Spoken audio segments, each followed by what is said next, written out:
Écoutez, bonjour à toutes et à tous et bienvenue au Café ID BSI organisé ce matin sur un sujet de prédilection de l'agence à des idées, le BSI. Donc voilà, je suis Christophe Lepart, je suis le directeur d'ADES idées que j'ai créé il y a 18 ans et j'anime le club de décideurs RH agitateurs d'idées qui s'appelle Décider RH. La petite histoire, c'est qu'après avoir travaillé 10 ans aux côtés des RH en tant qu'organisateur d'événements, en tant que conseil en protection sociale, voilà, je me suis résolu à un constat, c'est que les directions des ressources humaines font beaucoup de choses, mais manquent parfois de culture marketing et communication. J'ai donc je cherchais une idée de création d'entreprise et donc je me suis lancé en créant la première agence conseil en marketing RH à des idées qui vraiment a vocation à faire utiliser des techniques de marketing pour le compte des directions ressources humaines. Donc qu'est-ce que c'est que le marketing pour à des idées, hein? C'est l'étude du marché dans lequel opère l'employeur. Donc il faut bien connaître son marché des talents en interne mes collaborateurs, en externe les candidats potentiels qui pourraient rentrer dans mon organisation, et puis tout l'écosystème de l'emploi qui gravite autour de mon organisation employeur. Donc en tant que marketeur, on étudie voilà, toutes les informations qui sont à la disposition de l'employeur, donc la data et puis toutes les autres ressources documentaires. Et de tout ça, voilà, on peut en tirer des enseignements pour éventuellement segmenter mon offre RH sur chacun des grands process, hein, rémunération, formation, QVT, diversité, et voilà, d'avoir une offre soit globale ou soit segmentée en fonction des attentes des différentes cibles. Euh, on mène des études, des enquêtes, hein, donc il y a l'aspect sociologique pour que voilà, on connaisse bien notre marché.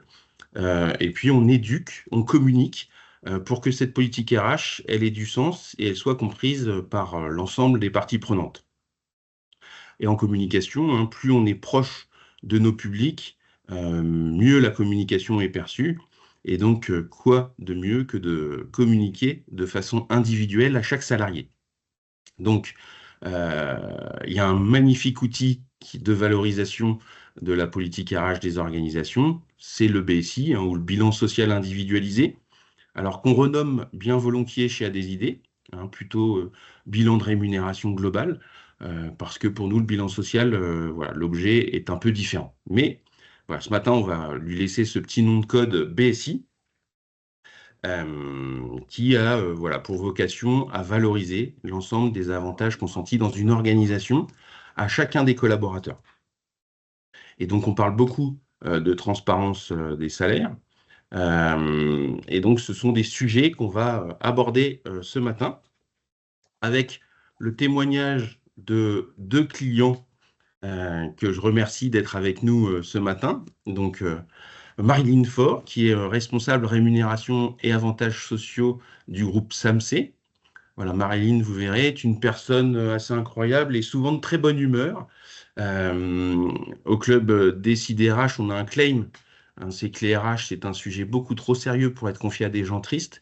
Et eh bien, Marilyn incarne complètement cet adage et mériterait de recevoir le prix de l'humour RH qu'on remet de temps en temps à des décideurs qui disposent des qualités d'humilité dans l'exercice de leurs fonctions, d'amour de leur métier et des gens avec qui elles travaillent, et de l'humour.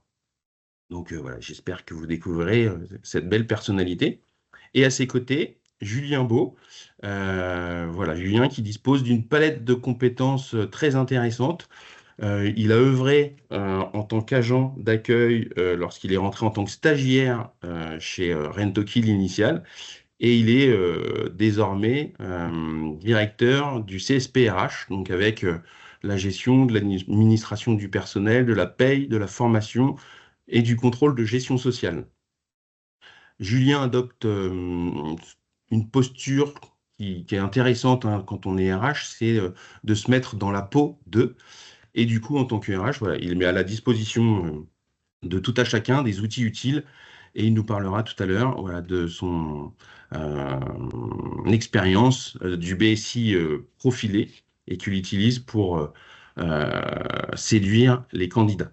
Expliciter les politiques de rémunération, hein, c'est important, il faut donner du sens.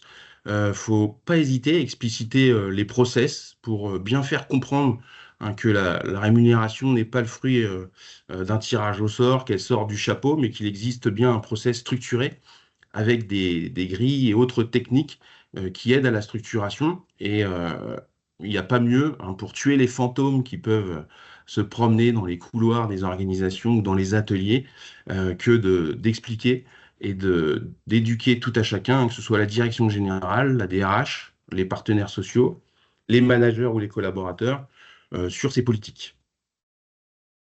Alors, les salariés hein, ont souvent le réflexe des enfants gâtés qui oublient l'ensemble des avantages qui leur sont consentis dans leur organisation.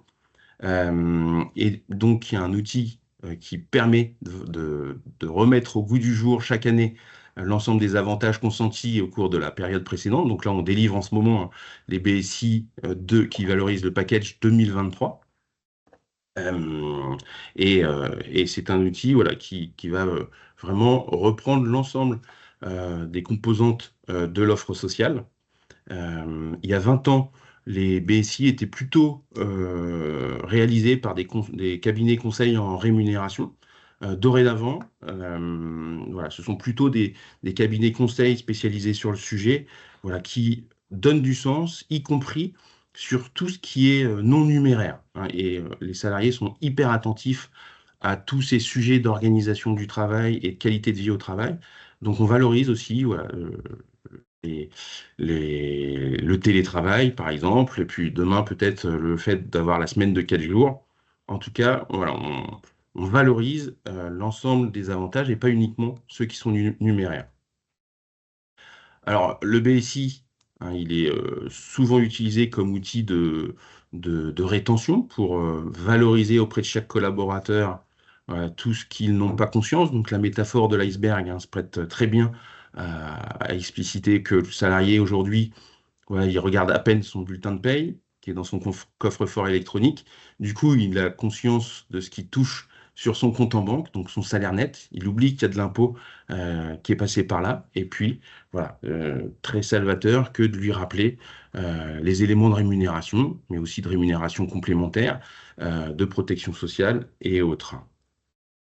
Donc, outil de fidélisation et de plus en plus aussi, on utilise le BSI comme outil d'attractivité et on mesure hein, dans les enquêtes que ce qui pêche souvent dans le process de recrutement, c'est le temps qu'on met à adresser au candidat une proposition d'embauche ou des éléments tangibles qui vont le rassurer sur le fait qu'il va bien intégrer l'organisation dans laquelle il postule.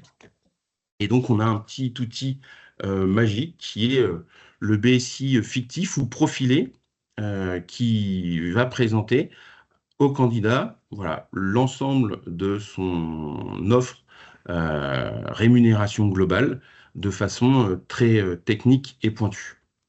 Et pour ce faire, donc je vais demander à Julien de nous raconter un petit peu l'expérience qu'il a vécue, sachant que voilà, le BSI est quelque chose qui était en place chez Rentokil Initial depuis quelques années et que depuis que Julien est arrivé, voilà, on réalise des BSI profilés.